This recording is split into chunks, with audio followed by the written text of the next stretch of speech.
अस्सलाम वालेकुम, welcome back to another vlog. उम्मीद करता हूँ तमाम दोस्त खैरियत से होंगे। आप सबको नया साल मुबारक हो। और दूसरे नंबर पे मैंने काफ़ी देर से अपने चैनल पे कोई भी वीडियो अपलोड नहीं की। उसकी मेन वजह ये थी कि मेरी ग्रेजुएशन कंप्लीट हुई थी और उसके बाद आगे यूनिवर्सिटी में दाखिला लेने के लिए अपनी जद्दोजहद में लगे हुए थे हम। तो अब इंशाल्लाह मेरा एडमिशन कंफर्म हो गया है। इसके बाद अब हम नई नई वीडियो आगे अपलोड अपने चैनल पे करते रहेंगे। तो आज मैं जा रहा हूँ अपनी गाड़ी धुलवाने, अभी मजा आएगा ना भिड़ो। वॉश करवानी थी। तो वहाँ पे जा रहे हैं, तो जाके आपको दिखाते हैं कि बाइक कैसे वॉश करते हैं लोग। तो बहुत ही सस्ते के अंदर सिर्फ़ और सिर्फ 70 रुपये के अंदर गाड़ी वॉश कर रहे हैं।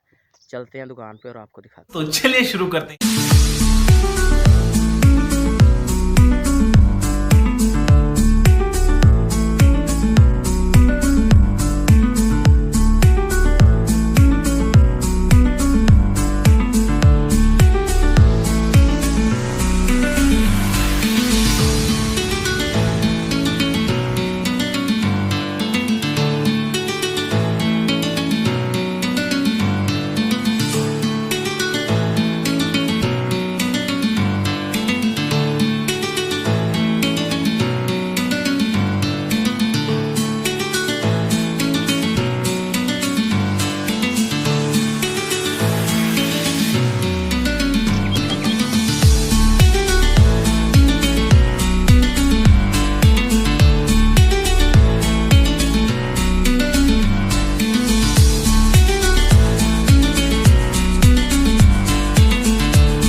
गाइस हम अपनी गाड़ी धुलवा कर घर पहुंच चुके हैं।